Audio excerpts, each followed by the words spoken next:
Sa Good Vibes, Magic sa Plaza. Ini ang masami nga ginatipunan, humalin pa man sang una. Pero sa Bacolod City Public Plaza, pinasahi ang Magic.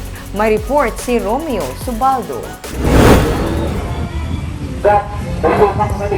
Sa Siniga Corner sa Bacolod City Public Plaza, nagatipon-tipon ang mga tao. Sa tunga, may nagabangka sugilanon. May pa-magic. Ang ini nga lalaki, din pauyatan sa bata ang ini nga bag kay may matuhaw nga bagay. Samtang nagahatag sang ritual, sige sa istorya parte sa benepisyo sang lana gikan sa lubi nga iya dala. Halin pa ini kuno sa Sikihor.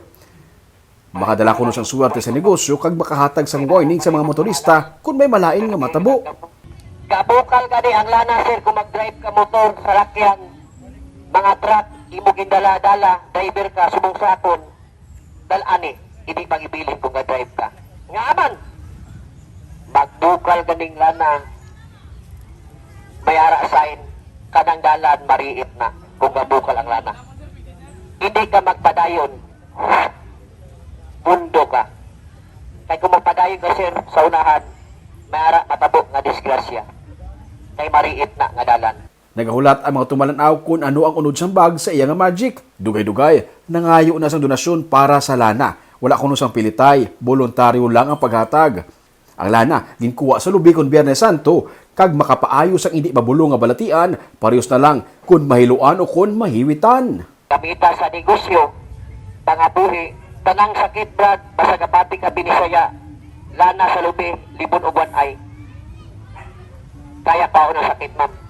Ngaman, Biyernes Santo gilana, ibulong sa sakit, bisag barang masaligon ta ka, brad, magamit na. Nagsugod na ang pangolekta sang donasyon, kagutob sa mga nakahatag sang donasyon, nakabaton sang lana. Nagpalibot kung sino ang interesado. Dugay-dugay, ang bag nga pa-magic, ginhimos na. Ang mga naghatag sang 100 pesos nga donasyon, gintipo na para sa lana distribution.